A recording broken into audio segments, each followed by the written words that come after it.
Եթերում ազատ լուրերի հիմնական թողարկումն է, ես Արա Աբրահամյանն եմ, բարի երեկո, որ իրադարձությունները նախամարոտ։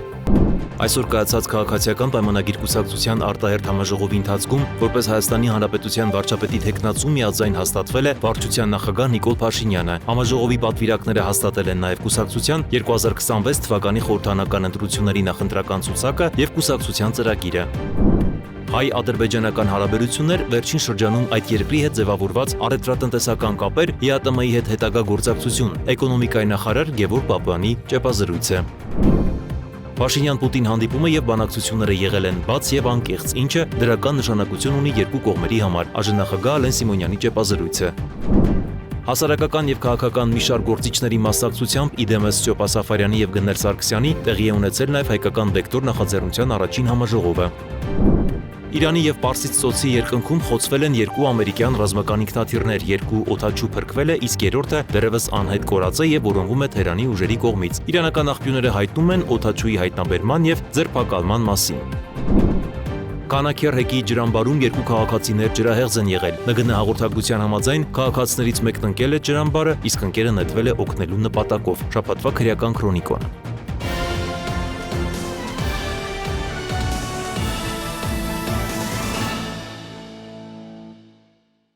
Այսօր կայացած քաղաքացիական պայմանագիր կուսակցության արտահերթ համաժողովի ընթացքում որպես Հայաստանի վարչապետի թեկնածու միաձայն հաստատվել է վարչության նախագահ Նիկոլ Փաշինյանը։ Համաժողովի պատվիրակները հաստատել են նաև կուսակցության 2026 թվականի խորհրդարանական ընտրությունների նախընտրական ցուցակը եւ կուսակցության ծրագիրը։ Կուսակցության նախընտրական ցուցակը բաղկացած է երկու մասից եւ ընդհանուր առմամբ ներառում է 293 թեկնածու։ Մարզահամերգային համալիրում կայացել է քաղաքացիական պայմանագիր կուսակցության արտահերթ համաժողովը, որը մեկնարկել է Հայաստանի Հանրապետության պետական օրհներգով։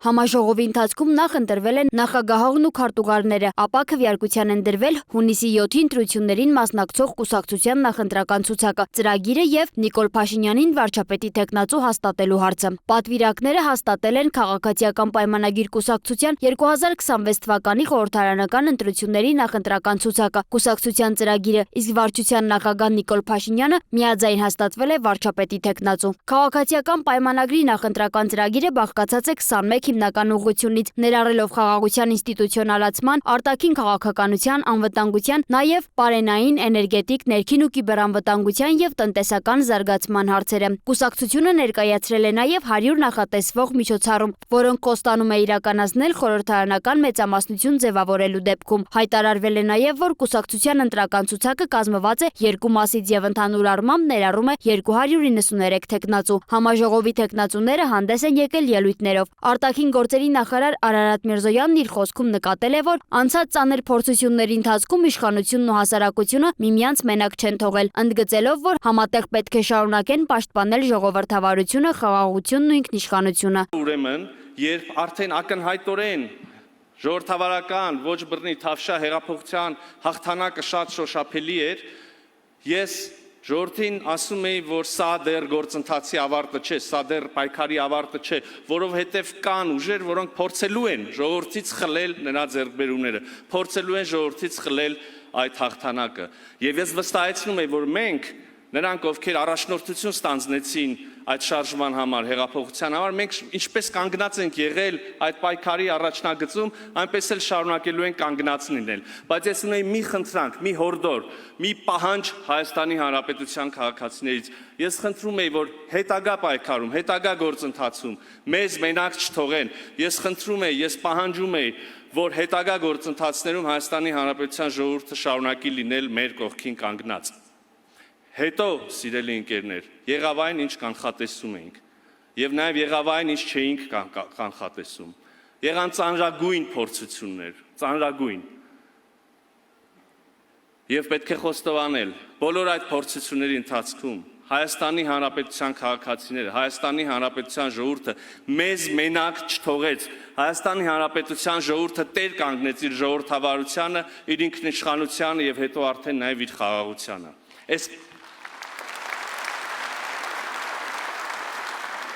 Այս մասին, սիրելի ընկերներ, շատ է խոսվել եւ դեռ վստահ եմ շատ խոսվելու է եւ արժեվորվելու։ Բայց այս պատմությունը մեդալի մյուս կողմն էլ ունի։ Վստահ չեմ, որ այս մասին հրապարակավ ասվել է, ես նույնիսկ չեմ հիշում, թե ինքներս իրար հետ ենք խոսել փակ դռների հետևում։ Այս պատմությունը երկրորդ երեսն էլ ունի, եւ ես կարծում եմ, որ այսօր այդ օրն է, որը մենք այս մասին էլ պետք է խոսենք, սա էլ բարձրաձայնենք։ Այդ ծանրագույն փորձությունների ընթացքում, սիրելի ընկերներ, մենք էլ Հայաստանի Հանրապետության քաղաքացիներին մենակ չենք թողել։ Մենք մնացել ենք կանգնած, մենք երերացել ենք այո հարվածներից։ Վիրավորվել ենք, այո, բայց մենք չենք փախել, մենք չենք լքել մեր բաժին առաջնագիծը եւ մենք էլ մեր ժողովրդին իրենց հանձնարարությամբ առաջնորդել ենք դեպի ինքնիշխանություն, խաղաղություն եւ ժողովրդավարություն։ Պաշտպանության նախարար Սուրեն Պապիկյանն էլ ներկայացրել է բանակում իրականացված փոփոխությունները, հայտնելով, որ ատեստավորման ծրագրի շահառու զինծառայողների թիվը հասել է 5319-ի, իսկ վարձատրության եւ սոցիալական ապահովության պայմանները վերջին տարիներին էականորեն բարելավվել են։ Բանակը Հայաստանի Հանրապետության անվտանգության երաշխավորներից մեկն է եւ այն պետք է լինի պաշտպանունակ, համալրված ժամանակակից սպառազինությամբ եւ տեխնիկայով ունակ իրականացնելու երկրի տարածքային ամբողջականությունն ու ինքնիշխանությունը պաշտպանելու իր առաքելությունը։ Եվ որ ամենակարևորն է, պետք է փաստել, որ բանակը Հայաստանի Հանրապետության սահմաններից դուրս անելիք չունի։ Իհարկե, մեծ է գայթակղությունն այսօր անդրադառնալու վերջին շրջանում ակտիվացած բազում փրկիչներին, օտարերկրյա փորձագետների, հրահանգիչների եւ շատ հարգելի արհեստական բանականության երկնած տեքստերին ու ծրագրերին, բայց ես ընդամենը խորհուրդ կտամ նրանց մեկ անգամ կամ գուցե եւս մեկ անգամ կարդալ Հայաստանի Հանրապետության բանակի կերպափոխման հայեցակարգը, որտեղ կգտնեն իրենց բոլոր մտքերի զգալի մասը ոչ միայն հարցերի, այլև լուծումների տեսքով։ Ելույթն ամփոփել է վարչապետ Նիկոլ Փաշինյանը, որը կրկին խոսել է խաղաղության մասին։ Նա շեշտել է, որ քաղաքացիների հետ շփումների ընթացքում ամենահստակ ձևակերպված պահանջը եղել է հենց խաղաղության հաստատումը։ Մարդկանցից լսած ամենակարևոր ուղերձը եղել է խաղաղ ապրելու ցանկությունը։ Նրա խոսքով սա վկայում է, որ ժողովուրդը այլևս քաղաքականության օբյեկտ չէ, այլ սուբյեկտ եւ հենց այդ տրամաբանությամբ է ձևավորվել կուսակցության ներկայիս քաղաքական օրակարգը։ Հաջորդ կարևոր արձանագրումը, որին մենք պետք է անդրադառնանք, հետևյալն է։ Ի վերջո, խաղաղությունը կա, թե չկա, որտեղ պետք է անդրադառնալ սրան եւ պարզաբանել, թե ինչի մասին է խոսքը։ Խաղաղությունը իհարկե հաստատված է եւ խաղաղությունը այստեղ է, այսօր է, հիմա է։ Բայց մենք բոլորս պետք է մեզ հաշիվ տանք հետևյալում։ Խաղաղությունը նոր է, նորածին է, խաղաղությունը խնամքի կարիք ունի։ Երեխայի հետ համեմատությունը ամենևին էլ չափազանցություն չէ։ Երբ երեխան ծնվում է, նա մի օրական է, 2 օրական է, մի ամսական է, 6 ամսական է, մի տարեկան է, նա կա, նա ծնվել է, նա իրականություն է, բայց նա խնամքի կարիք ունի, նա հոգատարության կարիք ունի, նա ամրանալու, ոտքի կանգնելու, ավելի ու ավելի վստահ քայլելու կարիք ունի։ Եվ այս ընտրությունը 2026 թվականի հերթական խորհրդարանական ընտրությունը հենց սրա մասին է։ Կա արդյոք այս նորածին խաղաղությանը խնամելու պատրաստ հանրություն եւ պետություն։ Կա արդյոք այս նորածին խաղաղությանը ոտքի կանգնեցնելու, փայփայելու պատրաստ պետություն, հանրություն եւ ժողովուրդ եւ քաղաքական առաջնորդություն։ Եվ պետք է առանց սեթևեթանքի ասել, արտահայտել մեր վստահությունը, որ Հայաստանի Հանրապետությունում կա այդպիսի քաղաքական ուժ եւ Հայաստանի Հանրապետությունում կա այդպիսի հանրություն եւ Հայաստանի Հանրապետությունը այդպիսի պետություն է իր քաղաքացիների ամբողջությամբ իր ժողովրդով։ Եվ այս է պատճառը, որ մենք որոշել ենք առաջիկա խորհրդարանական ընտրություններին մասնակցել ահա այս կարգախոսով, որը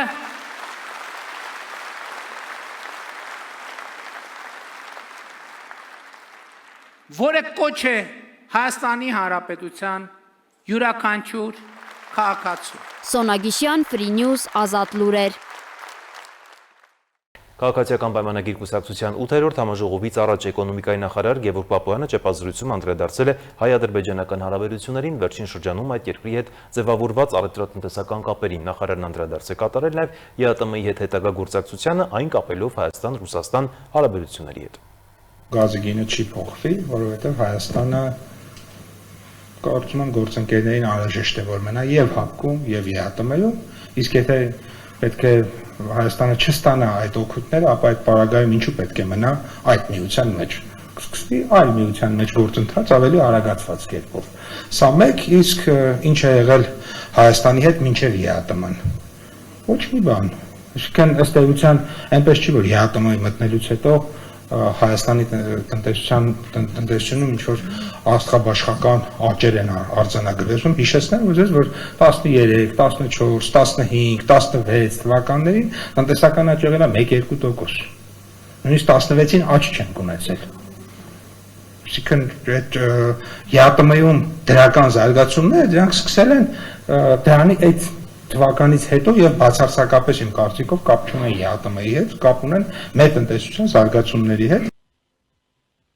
Ալեն Սիմոնյանն էլ խոսել է ներքաղաքական իրավիճակից Փաշինյան-Պուտին հանդիպումից, ընդգծել, որ այդ հանդիպումը եւ բանակցությունները եղել են բաց եւ անկեղծ, ինչը դրական նշանակություն ունի երկու կողմերի համար։ Արժանախագահն անդրադարձել է նաեւ Հայաստանում կայանալիք խորհրդարանական ընտրություններին եւ այդ համատեքստում ընթացող ներքաղաքական զարգացումներին։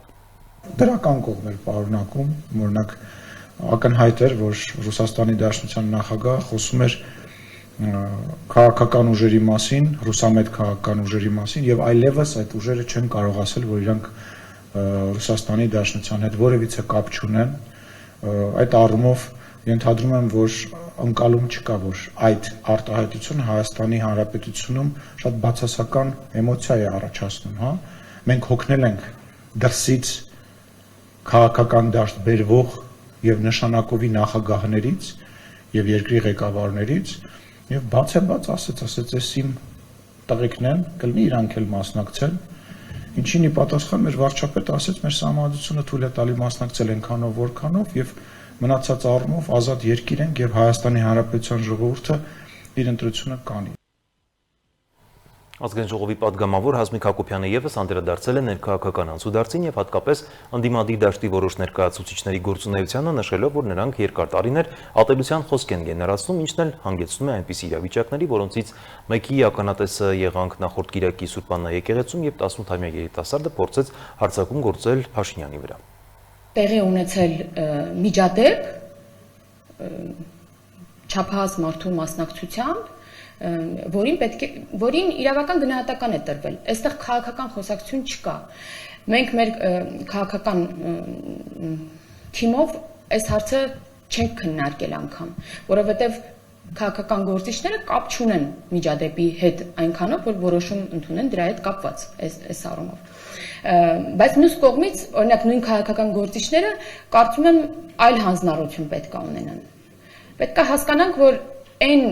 ատելության մթնոլորտը, որը տևական ժամանակ գեներացվել է հանրապետությունում, ինչի արդյունքում 18-ամյա երիտասարդը նման ագրեսիվ վարքագիծ է դրսևորել եւ հարձակման փորձ է տեղի ունեցել երկրի վարչապետի հանդեպ, այս ամեն ինչը արդյունքն է այդ գեներացված ատելության մթնոլորտի։ Հասարակական եւ քաղաքական մի շարք գործիչների մասնակցությամբ իդեմս Ճոպա Սաֆարյանի եւ Գնել Սարգսյանի տեղի ունեցել նաեւ հայկական վեկտոր նախաձեռնության առաջին համաժողովը։ Նորաստեղծ հարթակը իր առջև խնդիր է դրել փոխելու հայաստանյան քաղաքական ներկապնակը եւ իր քաղաքական ու գիտական ծրագրերով նպաստելու հանրապետության անվտանգության ամրապնդմանը։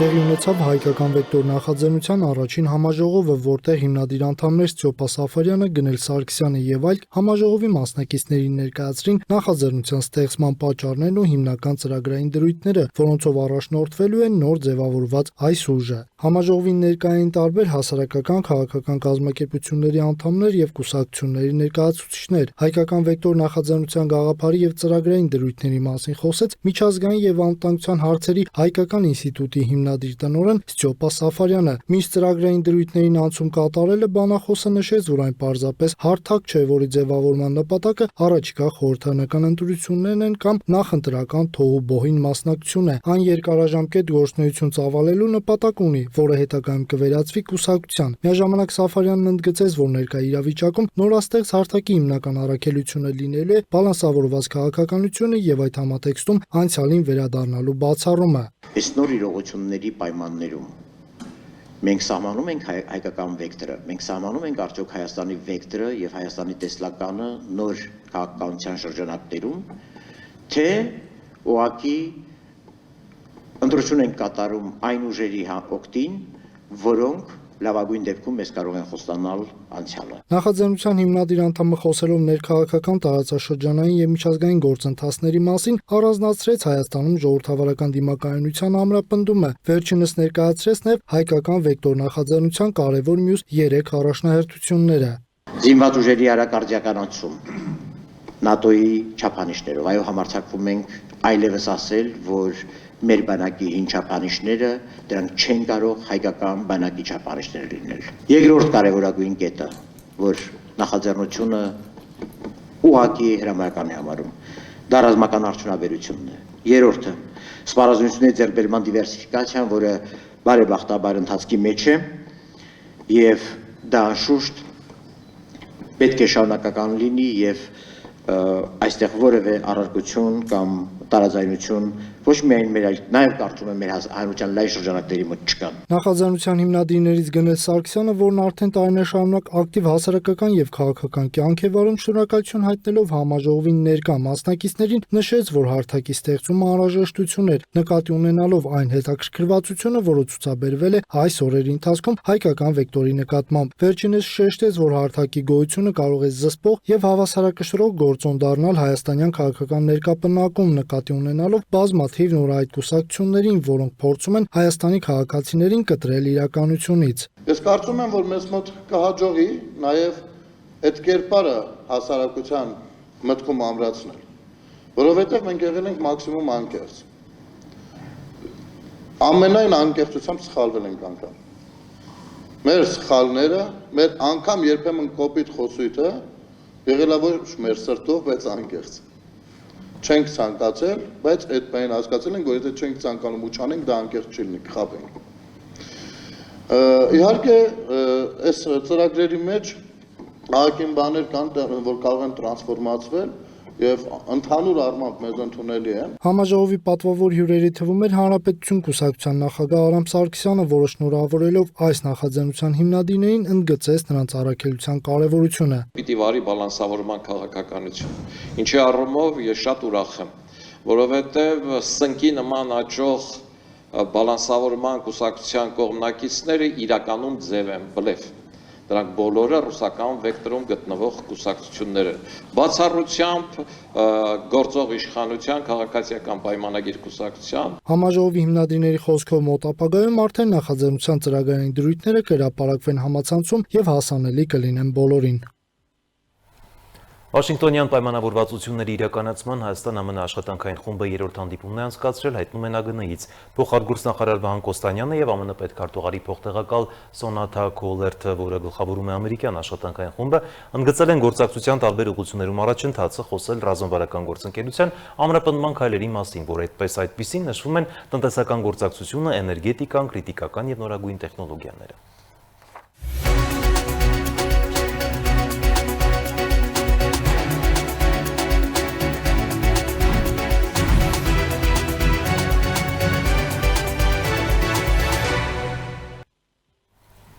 Իրանի եւ Միացյալ Նահանգների պաշտոնյաները նախորդին հայտարարել են, որ Իրանի եւ Պարսից ծոցի երկնքում խոցվել են երկու ամերիկյան ռազմական ինքնաթիռներ, երկու օդաչու փրկվել է, իսկ երրորդը դեռևս անհետ կորած է եւ որոնվում է Թեհրանի ուժերի կողմից։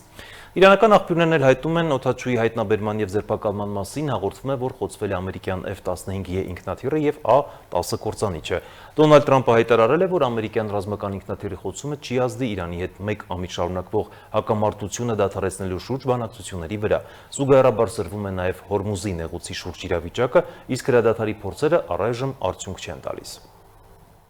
Ամերիկայի Միացյալ Նահանգների եւ Իսրայելի ռազմական գործողությունները շարունակվում են։ Իրանական աղբյուրները հայտնում են, որ Իրանի Իսլամական հեղափոխության պահապանների կորպուսը հայտնաբերել եւ ձերբակալել է խոցված ամերիկյան կործանիչի օդաչուին։ Միաժամանակ հաղորդվում է, որ ամերիկյան որոնողափրկարարական գործողությունները ձախողվել է, իսկ դրան մասնակցած ուղղաթիռներից մեկը ենթարկվել է իրանական հակաօդային պաշտպանության հարձակմանը։ Ամերիկյան աղբյուրներն էլ պնդում են, որ օդաչուներից մեկին հաջողվել է փրկվել, իսկ երկրորդի որոնողական աշխատանքները շարունակվում են։ Միևնույն ժամանակ Ամերիկայի Միացյալ Նահանգների նախագահ Դոնալդ Թրամփը հայտարարել է, որ Վաշինգտոնին ժամանակ է պետք Հորմուզի նեղուցի շրջափակումը վերացնելու եւ իրանական նավթի նկատմամբ վերահսկողություն հաստատելու համար։ Նրա խոսքով Ամերիկայի Միացյալ Նահանգները կարող է բացել նեղուցը եւ ապահովել նավթի մեծ հոսք համաշխարհային շուկա։ Ավելի վաղ նա հայտնել էր նաեւ, որ ցանկանում է վերահսկողություն հաստատել իրանական նավթի նկատմամբ եւ քննարկում է Խարկ կղզու հարցը։ Ուկրաինայի նախագահ Վոլոդիմիր Զելենսկին հայտարարել է, որ Կիևը պատրաստ է օգնել գործընկերներին Հորմուզի նեղուցի վերաբացման հարցում, նշելով, որ նման աջակցություն կարող է ցուցաբերվել, եթե լինի պաշտոնական դիմում։ Իրանի արտգործնախարար Աբբաս Արաղչին իր հերթին զգուշացրել է, որ Հորմուզի նեղուցի վերաբերյալ յուրաքանչյուր սուր որոշում ավելի կբարդացնի ստեղծված իրավիճակը։ Նա հայտարարել է, որ Իրանը շարունակելու է պաշտպանել իր ինքնիշխանությունը, ազգային անվտանգությունն ու տարածքային ամբողջականությունը։ Արաղչին նաև խստորեն դատապարտել է ենթակառուցվածքների, կամուրջների, համալսարանների, գիտական եւ մշակութային օբյեկտների վրա հասցված հարվածները։ Միաժամանակ հաղորդվում է, որ Իրանը մշակել է Հորմուզի նեղուցով նավագնացության կարգավորման նոր համակարգ։ Ըստ այդ մոտեցման պետությունները բաժանվել են թշնամական, չեզոք եւ բարեկամական խմբերի։ Առաջին խմբի երկրների նավերի համար անցումը կարող է արգելվել, երկրորդ խմբի նավերից վճար կգանձվի, իսկ բարեկամ երկրների նավերը կարողանան անցնել առանց սահմանափակումների։ Կողմերի միջև հրադադարի վերաբերյալ առաջընթաց չկա։ Իրանական աղբյուրների փոխանցմամբ Թեհրանը մերժել է Ամերիկայի Միացյալ Նահանգների առաջարկած 48-ժամյա հրադադարը։ Միաժամանակ միջնորդական ջանքերը, որոնցում ներգրավված են Պակիստանը, Սաուդյան Արաբիան, Թուրքիան եւ Եգիպտոսը, այժմ արդյունք չեն տվել։ Հաղորդվում է, որ բանակցությունների այս փուլը փակուղի է մտել, իսկ իրանցի պաշտոնյաները մոտորերս չեն հանդիպի ամերիկյան կողմի հետ։ Ռազմական գործողությունները շարունակվում են նաեւ տարածաշրջանի այլ կետերում։ Իրանական անօդաչուների հարվածներից հետո, ըստ հաղորդումների, Քուվեյթի նավթավերամշակման գործարաններից մեկում հրդեհ է բռնկվել։ Իսրայելական լրատվամիջոցներն էլ հայտնել են, որ իրանական հրթիռները հարվածել են Իսրայելի հյուսիսում բնակելի թաղամասերից մեկին։ Աբու Դաբիում եւս միջադեպ է գրանցվել։ Հակաօդային պաշտպանության համակարգերի կողմից խոցված օբյեկտների բեկորների անկման հետևանքով վիրավորվել է 12 մարդ։ Պաշտոնական տվյալներով տուժածների թվում կան Նեպալի եւ Հնդկաստանի քաղաքացիներ, իսկ մեկ մարդու վիճակը ծանր է։ Այսպիսով իրավիճակը շարունակում է զարգանալ միաժամանակ մի քանի ուղղություններով, իսկ ընդհանուր իրավիճակը տարածաշրջանում շարունակում է մնալ լարված։ Սոնա Գիշյան, Free News, Ազատ լուրեր։ Իրանական լրատվամիջոցները հայտնում են, որ հարձակումը իրականացվել Իրանի Բուշեհրի ատոմակայանի վրա, որի հետևանքով անվտանգության աշխատակիցներից մեկը զոհվել է, հայտնել է իռնագործակալությունը։ Նշվում է, որ արկն ընկել է էլեկտրակայանի մոտակայքում, վնասվել է օժանդակ շենքերից մեկը։ Կայանի շահագործումը չի խաթարվել։ Հաղորդվում է նաև, որ ԱՄՆ-ն եւ Իսրայելը առնվազն 3 հարված են հասցրել Իրանի հարավ-արևմուտքում գտնվող Մահշեհր հատուկ տնտեսական գոտու նավթաքիմիական ընկերություններին։ Զոհերի մասին ստույգ տեղեկություններ չեն հաղորդվում, սակայն ընդգծվում է խաղաղ քաղաքացիների շրջանում զոհերի եւ վիրավորների հնարավորության մասին։ Ատոմակայանի հիմնական մասերը չեն վնասվել, արտադրությունն էլ չի տուժել։ Ուկրաինայի գլխավոր դատախազությունն է հայտնել, որ այսօր առավոտյան Նիկոպոլի շուկայի վրա ռուսական անօդաչու թռչող սարքի հարվածի հետևանքով 5 մարդ զոհվել է եւս 19 վիրավորվել։ Սա Ռուսաստանի Դաշնության կողմից կատարված եւս մեկ ռազմական հանցագործություն է, ասվում է դատախազության հաղորդագրությունում։ Ռուսական կողմն էլ հայտարարել է, որ Ռուսաստանի հարավի վրա ուկրաինական անօդաչու թռչող սարքի եւ հրթիռային հարձակման հետևանքով զոհվել է առնվազն 1 եւ վիրավորվել 4 մարդ։ Միջազգային նորությունները տեսաշարով։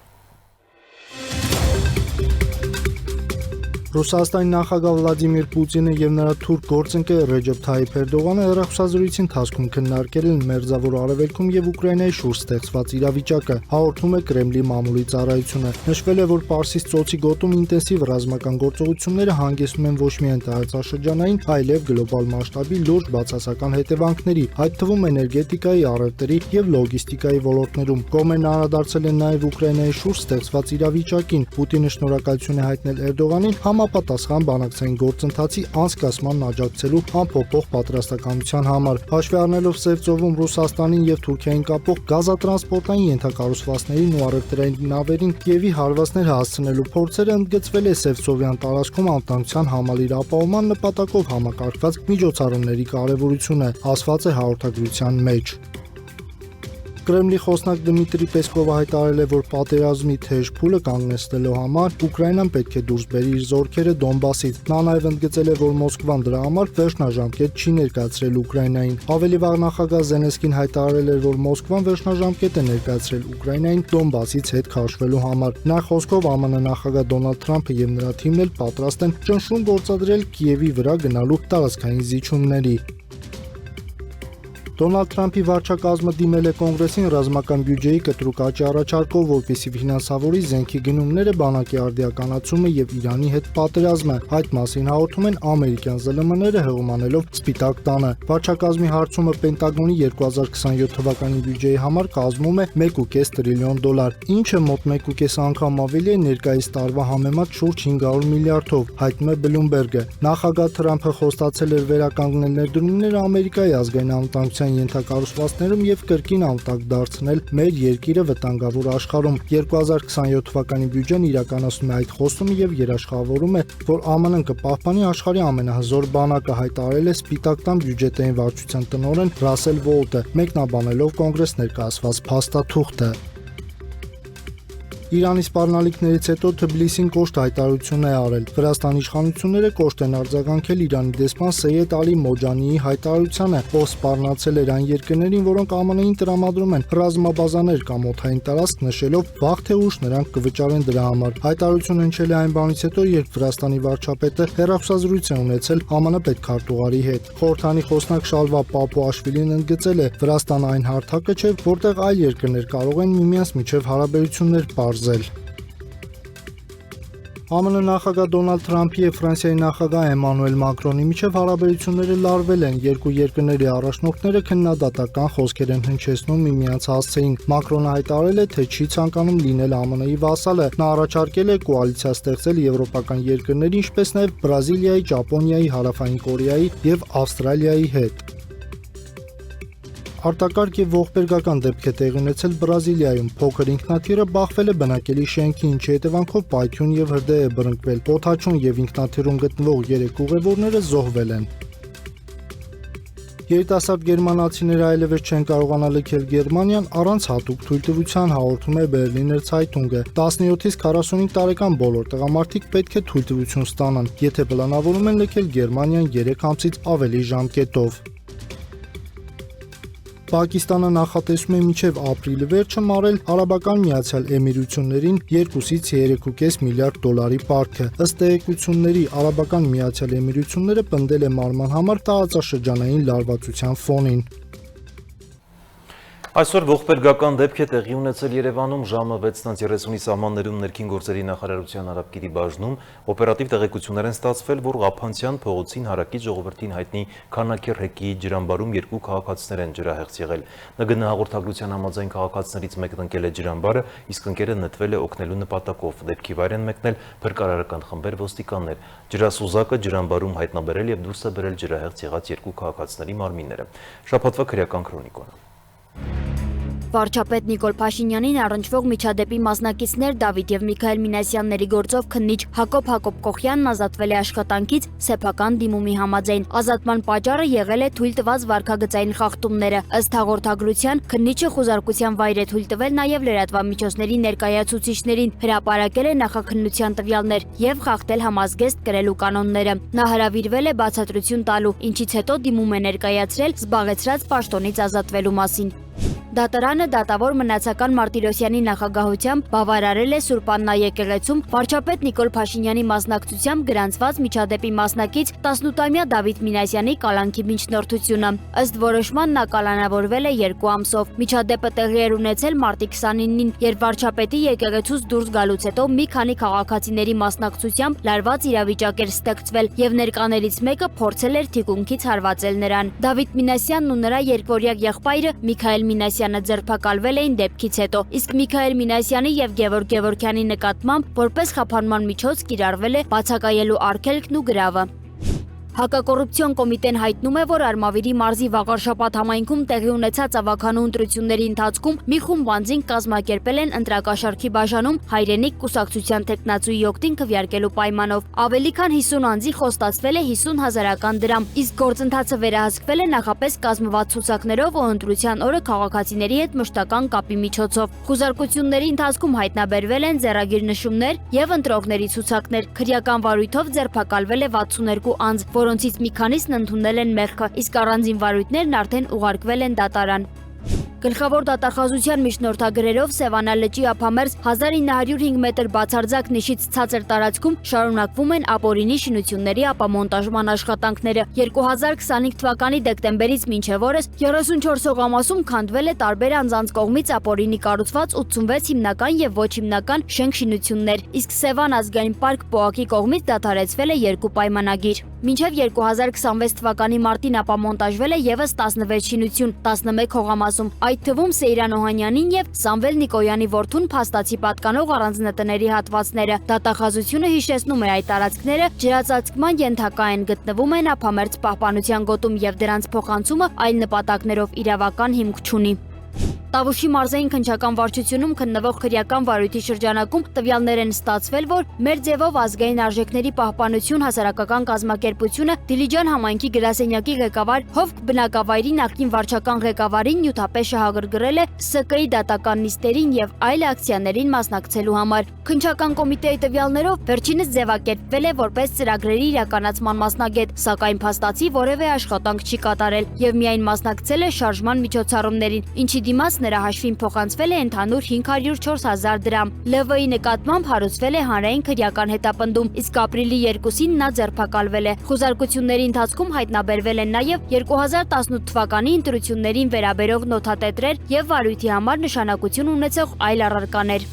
Ոստիկանության գվարդիայի ծառայողներն ապրիլի 1-ին Հրազդանի կիրճում շրջիկ ծառայության ընթացքում նկատել են կասկածելի վարքագիծ դրսևորած մի երիտասարդի, որը փորձել է փախչել։ Փախուստի ընթացքում նա նետել է սառը զենքին նմանվող առարկա, ապա ջրատարն անցնելիս ընկել ջուրը, որտեղից ոստիկանները դուրս են բերել նրան։ Պարզվել է, որ 20-ամյա երիտասարդը տեղադրել էր թմրամիջոցներով փաթեթներ, որոնք հայտնաբերվել են նրա բջջային հեռախոսում եղած լուսանկարների օգնությամբ։ Նա ձերբակալվել է թմրամիջոցներ իրացնելու կասկածանքով եւ ներկայացվել նախաքննության մարմնին։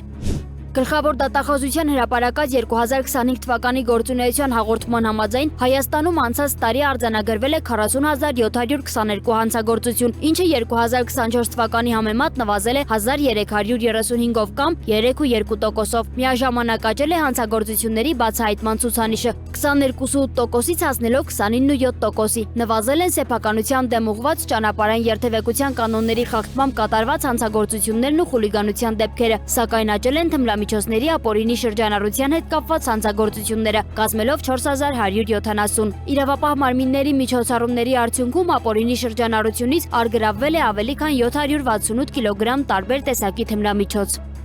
Դատախազությունը հօգուտ պետության բռնագանձման պահանջ է ներկայացրել զինված ուժերի գլխավոր շտաբի պետի նախկին տեղակալ Հայկազ Բաղմանյանից եւ նրան փոխկապակցված անձանցից։ Պահանջը վերաբերում է 7 անշարժ գույքի, 4 տրանսպորտային միջոցի եւ 5 մեքենայի շուկայական արժեքի, 2 իրավաբանական անձանցում մասնակցության, ավանդի պարտատոմսերի, նաեւ ավելի քան 3 միլիարդ դրամի դրամական միջոցների եւ պահանջի իրավունքի։ Դատախազության հաշվարկով այդ գումարների զգալի մասը չի հիմնավորվում օրինական եկամուտով եւ ունի ապօրինի ծագում։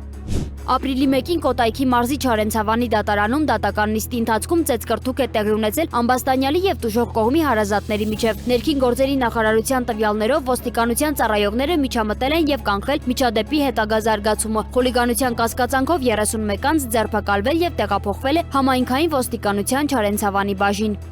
Գյումրու քաղաքապետ Վարդան Ղուկասյանի որդու խափանման միջոցը փոխվել է տնային կալանքով։ Վերջինս անցնում է մի քանի քրեական գործերով, իսկ 2025 թվականի նոյեմբերի 21-ին կալանավորվել է հակակոռուպցիոն դատարանում դատական նիստից հետո հաղորդակցման կամ տեղեկատվական տեխնոլոգիաների օգտագործմամբ խուլիգանություն կատարելու մեղադրանքով։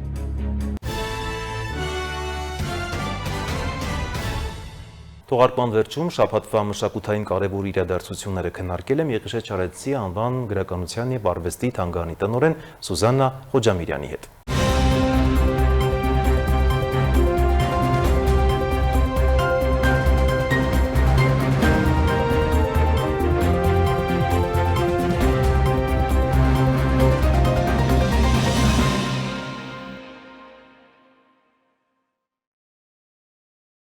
Բարի եկօ Տիկին Խոջամիրյան, շնորհակալություն հրավերն ընդունելու համար։ Բարև ձեզ, շնորհակալ եմ հրավերի համար։ Շատ լավ, Տիկին Խոջամիրյան, իհարկե առիթը, որ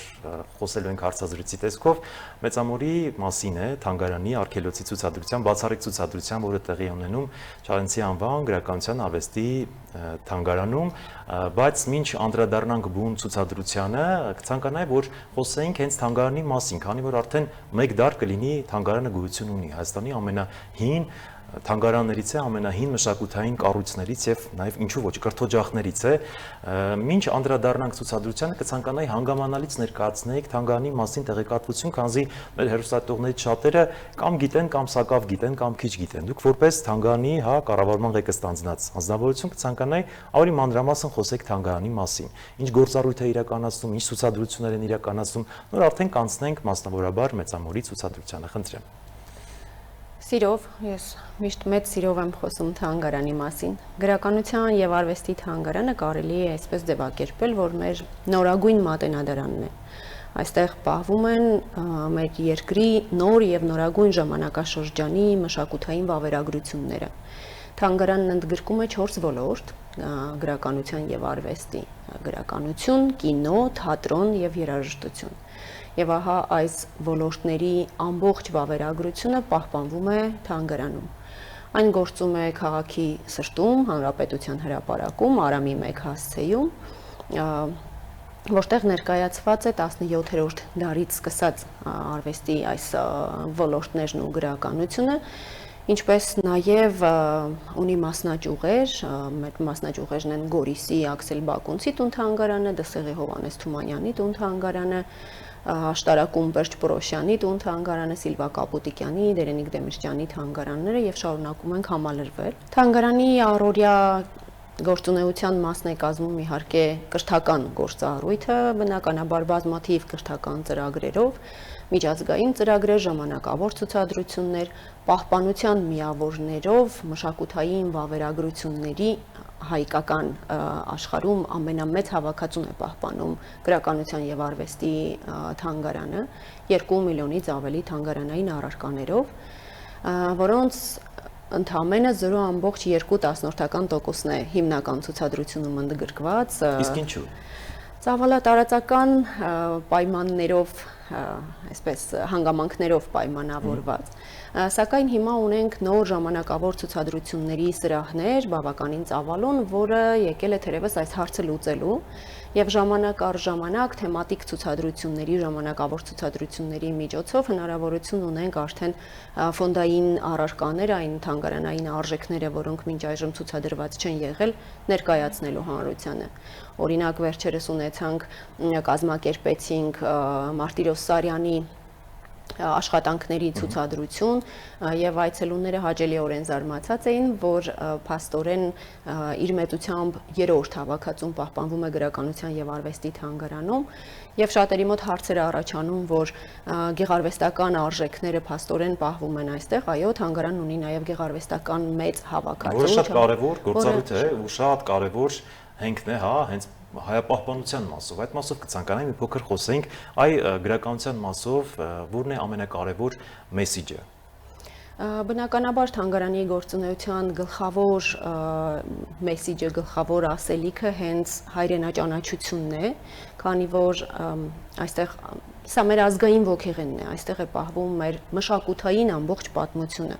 Այս ուղիով անցնելով կարելի է իսկապես հասկանալ որտեղից ենք գալիս եւ ինչ ճանապարհով ենք գնում եւ ինչ ասելիք ունենք աշխարհում։ Հայրենասիրությունը սկսում է հայրենաճանաչողությունից։ Այո։ Եվ ինչն է էլի շատ արժեքավոր փաստ, որ բացի ազգային նշանակության արժեքներից մեզ մոտ պահպանվում են նաև միջազգային համաշխարհային նշանակության արժեքներ, որպիսիք են օրինակ Նապոլեոն Բոնապարտի հրաժարականի ինքնագիրը, Մոցարտի նամակը, Ռոմանովների ռուսական դրանք բոլորը բնօրինակներ են, այո, ռուսական ցարերի բոլոր ցարերից գրագրություններ, Դեբյուսի, Ռավելի նամակներ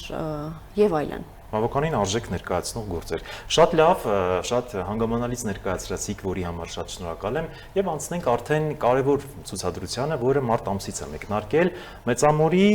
ոսկին եւ առեղծվածները բացառիկ ցուցադրություն։ Դեռ խորհրդային տարիներից 1960-ական թվականներից սկսվել է այդ պեղումները Մեծամորում, այնտեղ արգելոցում եւ փաստորեն եկել հասել են այն կետին, որ ցուցադրում են այն ամենը, ինչը գտել են։ Մի փոքր այս մասին խոսենք, ինչու հենց ձեզ մոտ հանգրվանեց այդ ամենը, ինչպես եք կազմակերպում եւ ինչ արժեք այն ներկայացնում, խնդրեմ։ Ցուցադրությունը կրում է արվեստ ոսկի եւ առեղծված խորագիրը, որով փորձել ենք բացատրել հենց այս հարցը, թե ինչու հենց մեզ մոտ։ Մեծամորի հնավայրում ցուցադրություն կա, փառահեղ ցուցադրություն, որտեղ ցուցադրվում է այս ամենը առհասարակ։ Հիմա կարելի է ասել թանգարանը տեղափոխվել է քաղաքի կենտրոն, հնարավորություն ընձեռելով նաեւ այն մարդկանց, ովքեր խնդիր ունեն Մեծամոր հասնելու, այնտեղ այցելելու, այնտեղ տեսնելու, եւ ինչն է տարբերությունը, այստեղ մենք շեշտադրում ենք հնագիտական առարկաների արվեստային արժեքը։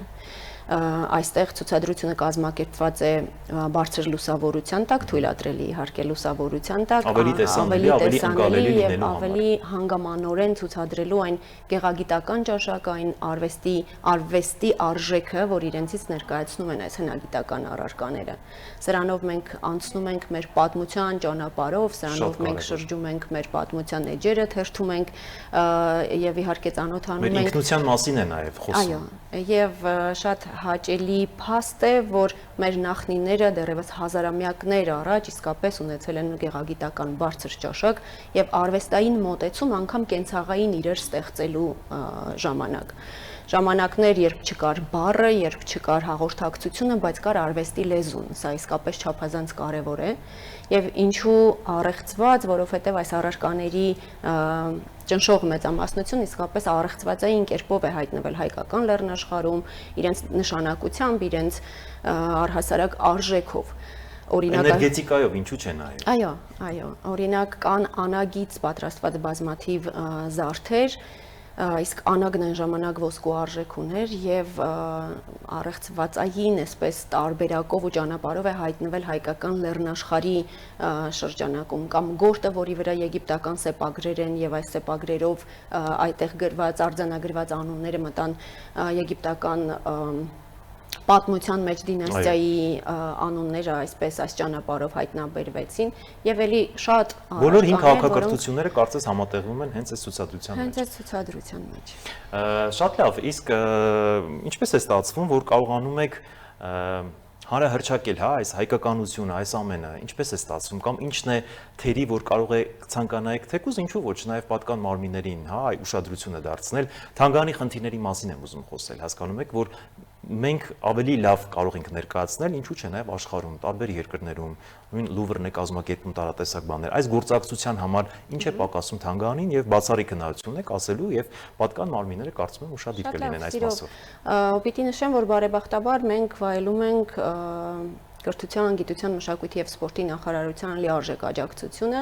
եւ արդեն տևական ժամանակ է, որ թանգարանի բազմաթիվ խնդիրները ըստ առաջնահերթությունների լուծումներ են ստանում, այո, դրա վառ օրինակն է թանգարանի վերջերս իրականացված վերանորոգումը, մասնակի թանգարանի ժամանակավոր ցուցասրահների ստեղծումը, ֆոնդային տարածքների հեռանկարում ունեցած ընդլայնման հնարավորությունը եւ այլն եւ այլն։ Ու թերևս Այսօր ինչը կարծում եմ կուզեի փոխել, դա երևի ավելի շատ տեխնոլոգիաների ներդրումն է թանգարանային ցուցադրության մեջ։ 21-րդ դարի հմտությունները։ Այո, կարծում եմ թերևս մեր հիմնական ցուցադրության մեջ հավանաբար դա է պակասում, դա է պետք ավելի արդի մոտեցումներով ներկայացնել։ Վիզուալիզացիան, պատկերները, որի համար հիմա ստեղծվել է աշխատանքային խումբ եւ ներսի մասնագետներով եւ դրսից հրավիրյալ մասնագետներով նոր հայեցակարգի մշակման, որ կարծում եմ մոտ ապագայում այս հարցը եւս լուծում կստանա։ Շատ լավ, նաև կցանկանայի խոսենք ովքեր են գրականության արվեստի թանգարանի այցելուները։ Գրականության եւ արվեստի թանգարանի հիմնական այցելուները, մեր սիրելի այցելուները իհարկե դպրոցականներն են, մենք միտումնավոր շեշտադրում ունենք հենց կրթվող, մեծացող երիտասարդ սերնդի վրա, որովհետեւ թանգարանի գործառույթներից մեկը, առաքելություններից մեկը հենց կրթություն տալն է, կրթական գործառույթն է։ Իհարկե զբոսաշրջիկներ, սփյուռքահայեր առանց տարիքային սահմանափակման, որովհետև այստեղ կարելի է գտնել բոլոր տարիքների հետաքրքրություններին համապատասխան նյութեր։ Սկսած կրթական ծրագրերից, միջոցառումներից, ամեն շաբաթյա իրականացվող միջոցառումներ, երաժշտական երեկոներ, թատերական երեկոներ, զրույցներ, գրական միջոցառումներ, տարատեսակ շնորհանդեսներ, շուտով կմեկնարկի ջազը գաթում ծրագիրը, որտեղ ամենամսյա ջազ երեկոներ կիրականացվեն հենց այն թանգարանում, որտեղ պահվում է երաժշտության ամբողջ պատմությունը, ինչպես նաև այլ երկրների մշակույթներին վերաբերող տարատեսակ միջոցառումներ, դրանցից կուզեի նշել նորից շուտով մեկնարկող միջոցառումներից մեկը ճապոնական երեկոն, ճապոնական մշակույթին նվիրված երեկոներ, որի շրջանակում յուրաքանչյուր ամիս մեկ օր, մեկ երեկո նվիրված կլինի հենց ճապոնական արվեստին եւ սիրահարներին հրավիրում եմ մասնակցելու, քանի որ կլինեն տարատեսակ դասախոսություններ, վարպետության դասեր, ցուցադրություններ եւ բավականին հետաքրքիր նոր արևելյան շունչ է սպասվում։ Հրաշալի բաների մասին եք խոսում, իսկապես փայլուն աշխատանք եք ծրագրել եւ կատարում եք, որի համար շնորհակալ ենք, բայց նաեւ կցանկանայի խոսենք միջազգային, արենայում գործակցության մասին։ Կան միջազգային թանգարաններ, եվրոպական, ամերիկյան, ռուսական, արևելյան, իրանական եւ այլն, եգիպտական, որոնց հետ գործակցում եք կամ կցանկանայի գործակցեիք, որ ավելի հանգամանալից ներկայացվեր եւ հայկականը եւ նաեւ իրենցը մեզ մոտ։ Այս մասով ձեր մեկնաբանությունը խնդրեմ։ Իհարկե, առհասարակ համաշխարհային մշակութային պատմությանը հարաբերակից լինելու առումով չափազանց կարևոր է թանգարանի դերը, քանի որ ինչպես նշեցի, թանգարանում նաև պահպանվում է միջազգային նշանակության մշակութային արժեքներ։ Այս տեսանկյունից կուզեի նշել օրինակ միջազգային թերևս ամենախոշոր համագործակցություններից մեկը Փարիզի Պանթեոնի հետ, որտեղ ցուցադրվեցին Միսակ Մանուշյանի օրագրությունները, դրանք առհասարակ առաջին անգամ էին երկրից դուրս գալիս եւ ցուցադրվում, հենց պանթեոնիզացման արարողության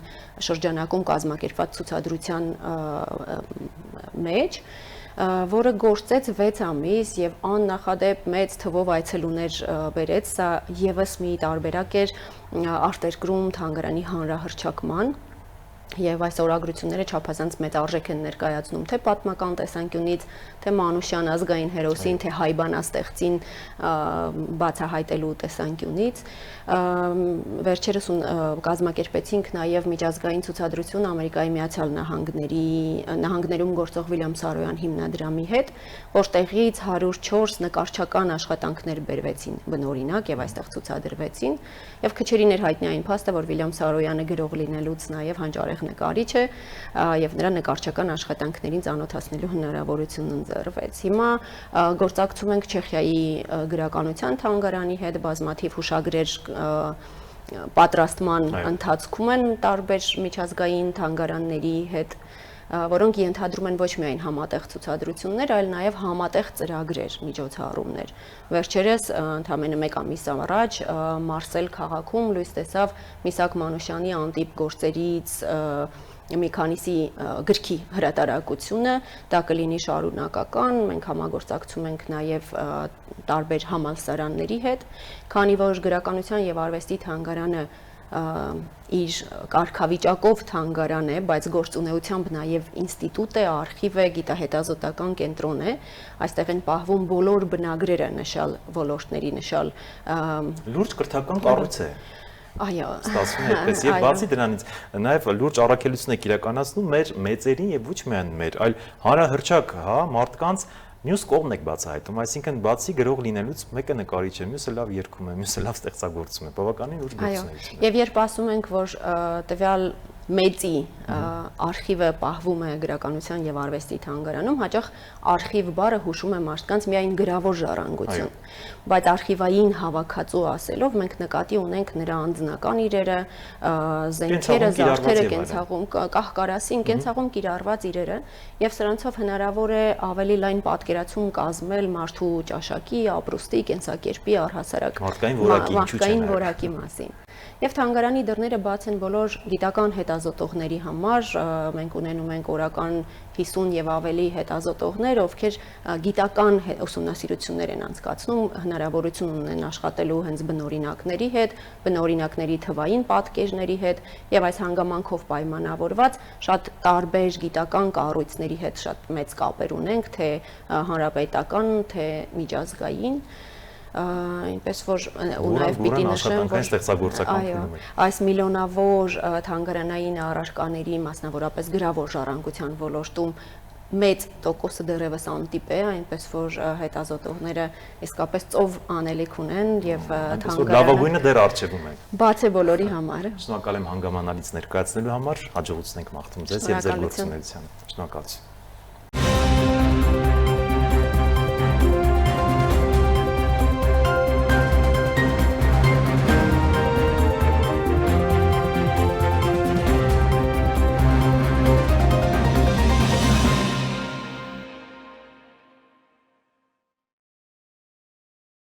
Վաղը ապրիլի 5-ին նշվում է Սուրբ Զատիկը, զատկական արարողությունները սկսվում էին շաբաթ եւ ավարտվում երկուշաբթի օրերին։ Քրիստոս հարավի մեռելոց օրհնյալ է հարությունը Քրիստոսի։ Վարչապետ Նիկոլ Փաշինյանը սոցցանցում շնորհավորել է հայրենակիցներին առաջիկա Սուրբ Զատիկը եւ տեսանյութ հրապարակել։ Սիրելի ժողովուրդ, մեր Տեր եւ Փրկիչ Հիսուս Քրիստոսի հրաշափառ հարության Սուրբ Զատկի ճրագալույց է եւ ես ցանկանում եմ բոլորիդ Սուրբ Զատիկը շնորհավորել Հիսուս Քրիստոսի երանիներով Մատթեոսի ավետարանից։ Երանիներ։ Երանի հոգով աղքատներին, որովհետև նրանցն է երկնքի արքայությունը։ Երանի սգավորներին, որովհետև նրանք պիտի մխիթարվեն։ Երանի հեզերին, որովհետև նրանք երկիրը պիտի ժառանգեն։ Երանի նրանց, որ քաղցրն ու ծարավն ունեն արդարության, որովհետև նրանք պիտի հագենան։ Երանի ողորմածներին, որովհետև նրանք ողորմություն պիտի գտնեն։ Երանի նրանց, որ սրտով մաքուր են, որովհետև նրանք Աստծուն պիտի տեսնեն։ Երանի խաղաղարարներին, որովհետև նրանք Աստծու որդիներ պիտի կոչվեն։ Երանի նրանց, որ հալածվում են արդարության համար, որովհետև նրանցն է երկնքի արքայությունը։ Երանի ձեզ, երբ ձեզ նախատեն ու հալածեն, եւ իմ պատճառով ձեր մասին ամեն տեսակ չար խոսք սուտ ասեն։ Ցնծացեք եւ ուրախացեք, որովհետեւ երկնքում ձեր վարձը շատ է, քանի որ այսպես հալածեցին մարգարեներին, որոնք եկել էին ձեզնից առաջ։ Քրիստոս հարյավ իմերելոց օրհնյալ է հարությունը Քրիստոսի։ Այսքանը ցտեսություն։